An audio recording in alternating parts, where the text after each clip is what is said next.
አንድ ኑዕማን የተባለ ሰው በእጁ መሳሪያን ይዞ ፊቱ በላብ ተጠምቆና በፍርሃት ተሞልቶ እየሮጠ ወደ ቤቱ ይመለሳል። ሚስት ከውጪ ልጇን ይዛ በፍርሃት የባሏን መምጣት እየተጠባበቀች ነበር። ልጅ በጣም ፈርቷል። እንዲህ ያለ ነገር ከዚህ በፊት ተመልክቶ አያውቅም። በመንደራቸው ላይ ያለው ጋራ በሙሉ በሚያስፈሩና በጥቋቁር ተኩላዎች ተሞልተዋል። ኑዕማንም ወደ ቤት ደረሰ። ወደ ሚስቱ ጋርም ገብቶ ከዚህ ማምለጥ አለብን፣ እነዚህ ጨካኝ ተኩላዎች ተመልሰው መጥተዋል።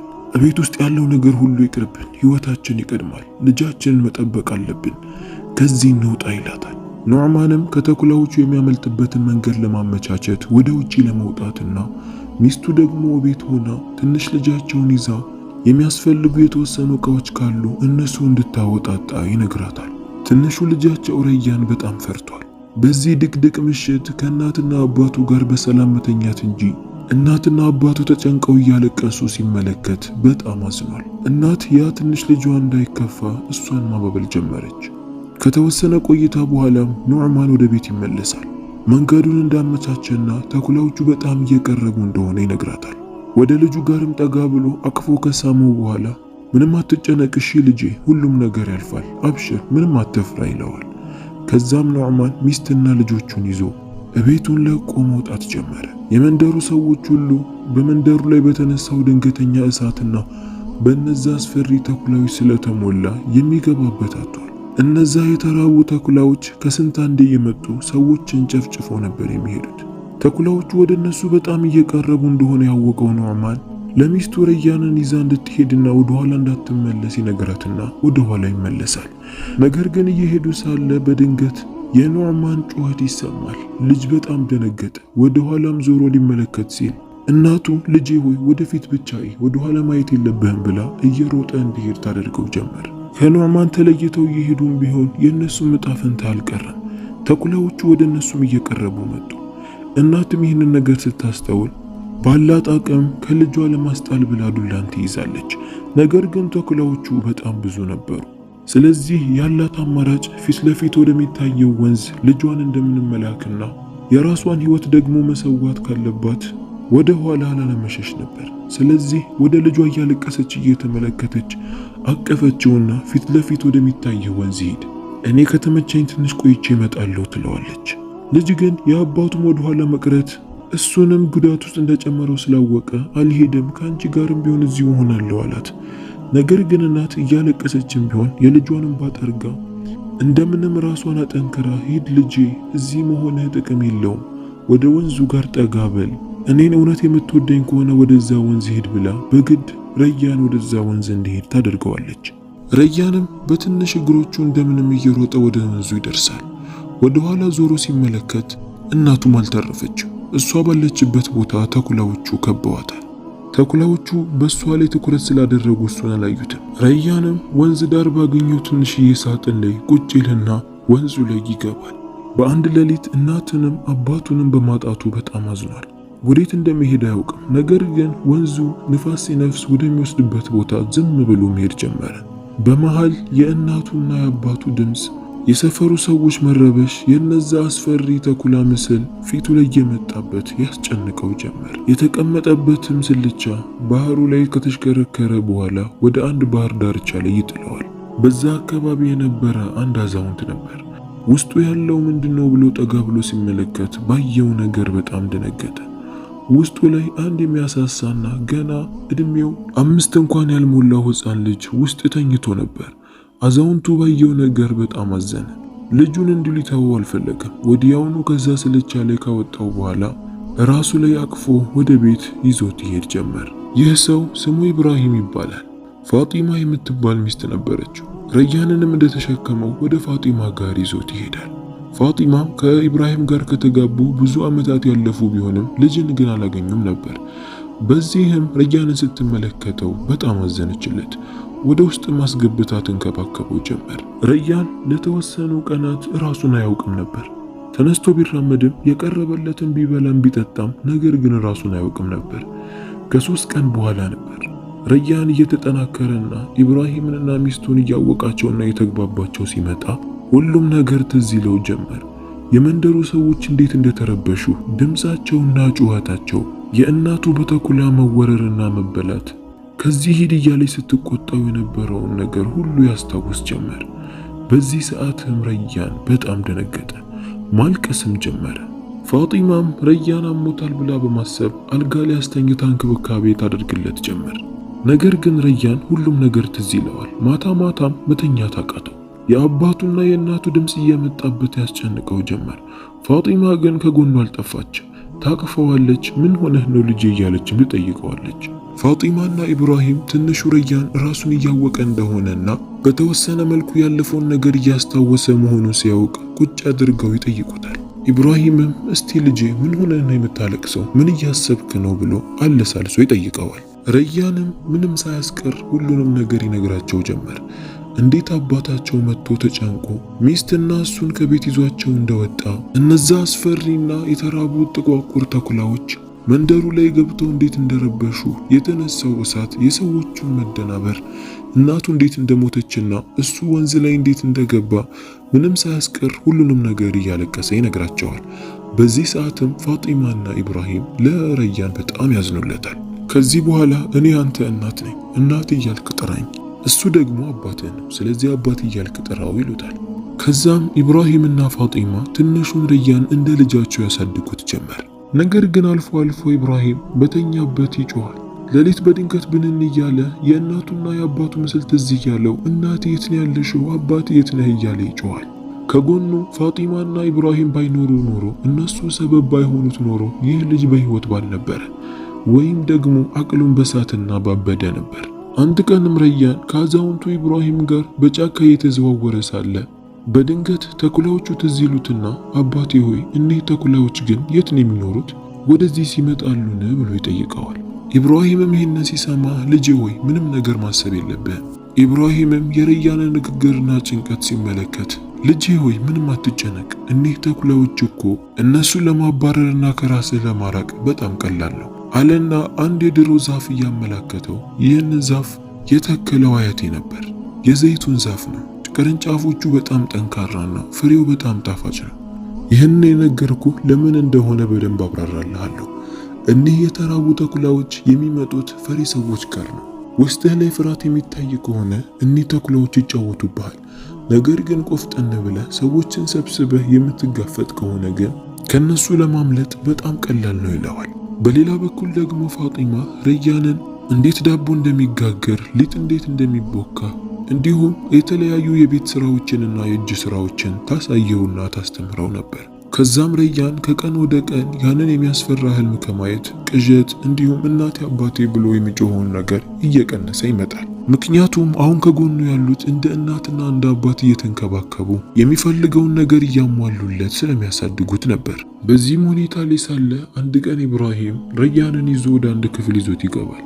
አንድ ከጠንካራ እንጨት የተሰራ ያረጀ ካዝናን ይከፍትና ልጄ ሆይ እዚህ ውስጥ ያለው ነገር ከዚህ በፊት ለማንም ተናግሬ አላውቅም፣ ነገር ግን ይህንን ላንተ ልነግረው ወስኛለሁ። ባለፈው እንደነገርኩ አባቴ ነበር ይህንን ተክል የተከለው አለና አንድ የድሮ ዱላን ከዛ ካዝና ውስጥ ያወጣል። ልጄ ሆይ ይሄ ዱላ የዋዛ አይደለም፣ ከዚሁ ከዘይቱን ዛፍ የተቆረጠ ነው። ነገር ግን ያኔ ደረቅ በነበረበትና በሚመችበት ሰዓት ነበር። ይህንን ዱላ ደግሞ እንካ፣ አባቴ ለኔ ያወረሰኝ፣ እኔ ደግሞ ላንተ አወርሳለሁ። አሁን ስለ ተኩላዎቹ በደንብ ልንገርህ። እኒህ ተኩላዎች በጣም የተራቡና ስግብግብ ናቸው።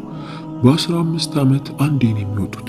ሲወጡ ደግሞ ከሰው ልጅ ዘር ፈሪ የሆኑትን የሚያስተርፉት ነገር የለም፣ መንደርም ይመርጣሉ።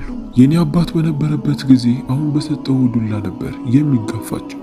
ዱላው በጣም ጠንካራና ለመያዝ ምቹ እንዲሁም አሳማሚ ስለነበረ በዛ ይጣላቸዋል። ከተኩላዎቹ ራሱን ለመጠበቅ ትልቅ ሰበብ ስለሆነው ሲሞት ለኔ ነበር ያወረሰኝ። እኔም የምልህ እኒህን ተኩላዎች ማሸነፍ ከፈለክ ውስጥህ ላይ ያለውን ፍርሃት አስወግደህ የምትጋፈጣቸው ከሆነ ይፈራሉ። ስለዚህ አንተ ደግሞ በጣም ጠንካራና ጎበዝ እንደሆን ካውቃለሁ። ምክንያቱም ከዚህ የባሱ ብዙ ነገራቶችንም አሳልፈሃል። ይሄ ለአንተ የሰጠው ስጦታ ነው ብሎ ያንን ዱላ ይሰጠዋል። ረያንም ዱላውን ተቀብሎ አግባብ ባለው ቦታ ላይ ያስቀምጠዋል። አንድ ቀንም ረያን እንጨቶችን ከጫካ ለቅሞ ወደ ቤት ሲመለስ እናቱ እያለቀሰች ይመለከታታል። ባየውም ነገር በጣም አዘነ። ወደ ፋጢማም ጠጋ ብሎ ምን ሆነች ነው ብሎ ይጠይቃታል። እሷም አባት እንደታመመ ትነግረዋለች። ረያንም ወዲያውኑ ወደ አባቱ ኢብራሂም ጋር ይገባል። ኢብራሂም መንቀሳቀስ አቅቶት ካልጋው ላይ አልተነሳም ነበር። እንደምንም ደግፎ ያነሳውና ወደ ሳሎን ይዞት ይገባል። ምን ሆነህ ነው አባቴ? የነካህ ነገር አለ እንዴ? ወደ ሐኪም ቤት እንሄድን ብሎ ይጠይቀዋል። ኢብራሂምም አይ ምንም አልሆንኩም፣ እድሜዬ ስለገፋ ነው። አሁን የመሞትበት ቀን ደርሷል። ስለዚህ ምንም መልፋት የለብህም፣ አብሽር ይለዋል። ረያንም በፍጹም አለ፣ አንተ ታመህ እዚህ ሆነህ እኔ ስራ አልገባም፣ የተቻለኝን ሁሉ ለማድረግ ወደ ኋላ አልልም ብሎ እሱን ማሳከም ይጀምራል። ነገር ግን የኢብራሂም በሽታ ኃይለኛ ስለነበር ከቤት መውጣት ይከለክለዋል። ከጊዜ ወደ ጊዜ አቅሙ እየሳሳና እየደከመ ይመጣል። በዚህም መሃል ኢብራሂም ያርፋል። ረያንም እንደምንም ራሱን ተቆጣጥሮ አባቱን በሰላምና በአማረ ሁኔታ ይቀብረዋል። እናቱንም አቅፎ ወደ ቤት መመለስ ጀመረ። አሁን የቤቱ ነገር ሁሉ ኃላፊነት በሱ ላይ ተጥሏል። ረያን ስራውን አላቆመም። እንደውም አጠናክሮ ወደ ጫካ ይወጣና ብዙ እንጨቶችን ለቅሞ በማምጣት መሸጥ ይጀምራል። በዚህም ባገኘው ትርፍና ብር ወደ ቤት ሲገባ ለእናቱ ፋጢማ የሚሆን ነገር፣ ለቤቱም ቀለብ የሚሆን ነገር በተወሰነ መልኩ ይዞ ይገባ ነበር። ከ15 ዓመት በኋላም ፋጢማ ረያንን ጠራቸውና በእጇ ላይ ያንን የዘይቱን ዱላ ይዛ የተኩላዎቹ መምጫ ሰዓት ደርሷል። አሁን አባትህ ኢብራሂም በነገረህ መሰረት ከውስጥህ ላይ ፍርሃትን አውጥተህ ልትጋፈጥ ይገባል። ይህ ደግሞ ብቻህን አይደለም የሚሆነው፣ ወደ መንደሩ ወዳሉ ሰዎች ሄደህ ልትነግራቸው ይገባል ብላ ታደፋፍረው ጀመር። ረያንም ጊዜ አላጠፋም። ወዲያውኑ ያንን ዱላ ይዞ ወደ መንደሩ ሰዎች ጋር ሊሄድ ይወስናል። እናቱንም ተሰናብቷት ካረጋጋት በኋላ ቀጥታ የመንደሩ ሰዎችን ሊያስጠነቅቅና ከውስጣቸው ላይ ፍርሃትን እንዲያወጡ ሊያደርግ ሊነግራቸው ያቀናል። አንዳንድ የመንደሩ ሰዎች የተኩላዎቹ መምጫ መሆኑን ስላወቁ በጣም ፈርተዋል። ከቤታቸው ደጅ ላይ ሆነው መጮህና ማልቀሳቸውን ተያይዘውታል። ምን ማድረግ አለብን እያሉም እየተወያዩ ነበር። ረያን ግን እንደነሱ ፈሪ ሆኖ በተኩላዎቹ መጠቃትን አልፈለገም ነበር። ወዲያውኑ ዱላውን እንደያዘ ወደ ሰፈሩ ሽማግሌዎች ጋር ይሄድና ይነግራቸው ጀመር። የተኩላዎቹ መምጫ ሰዓት እንደሆነ ይታወቃል። ስለዚህ ሁላችንም ከውስጣችን ላይ ፍርሃት ልናወጣ ይገባል አለ። ድምፁንም የሰሙት ሰዎች ከየቦታው ይተሙ ጀመር። የመንደሩ ዋና ሽማግሌ ሰልማን ይባላል። ወደሱ ጋርም ጠጋ አለና ምን ለማለት ፈልገህ ነው? እኒህ እኮ ተኩላዎች አሁን አይደለም የምናውቃቸው፣ ከዚህ በፊት ነው። ከውስጣችን ላይ ፍርሃትን ብናወጣም ባናወጣም አይለቁንም አለው። ረያንም ከዚህ በፊት በፍርሃት ምክንያት ቤተሰቦቹን እንዳጣቸው ይነግራቸዋል። ታዲያ ምን ልታደርጉን ያሰባችሁትን ብሎ ጠየቃቸው። ሰልማንም እኛ ከእንደዚህ በፊቱ እንደምናደርገው ሁላችንም 2 ወይም 3 ፍየል አውጥተን እንሰጣቸዋለን። ያኔ ሲጠግቡ ጥለውን ይሄዳሉ አለው። ረያን ግን በሐሳቡ ጭራሽ አልተስማማም። ለምንድነው ለፍታችሁ ያገኛችሁትን በግና ፍየል ለነሱ የምትሰጧቸው? ይሄማ መሆን የለበትም። ሁላችንም ከውስጣችን ላይ ፍርሃትን አውጥተን የምንጋፈጣቸው ከሆነ የማንሸሽና ቆመን የምንጋፈጥ ከሆነ እነሱም ፈርተው ይሄዳሉ። ለምን እያለ ይቆጣው ጀመር። ሰልማን ግን በረያን ሐሳብ ጭራሽ አልተስማማም ነበር። ረያን እኒህ ተኩላዎች ድጋሚ እንዳይመለሱ አሁን ጀግንነታችንን እናሳያቸው ይገባል። ፈሪ ከሆንንማ ሁል ጊዜ እየመጡ ሊያሰቃዩን ነው ማለት ነው አለው። የሰፈሩ ሽማግሌ ሰልማን አንድ ልጅ አለችው። ስሟም ሰልዋ ይባላል። እሷም አቋሟ እንደ ረያን ነበር። የሚደግፋትን ሰው ስላገኘች አባቷ ዘንድ ሄዳ በጀግንነት ትናገር ጀመር። አዎ ለምንድን የምንፈራው? ብዙ መንደራችን ላይ ወጣቶች አሉ ጀግና የሆኑ። ሁላችንም በአብሮነት የምንጋፈጥ ከሆነ እነሱን ማሸነፍ እንችላለን አለችው። አባት ግን አሁንም የልጁን ሐሳብ አልሰማም። ይሄ በፍጹም የሚሆን ነገር አይደለም አላት። ልጅ በጣም አዘነች። ነገር ግን ከረያን ጎን ለመቆም ወሰነች። ወደ ውጭ ወጣችና ረያን አጠገብ በመሄድ ከሱ ጋር ታወጋ ጀመር።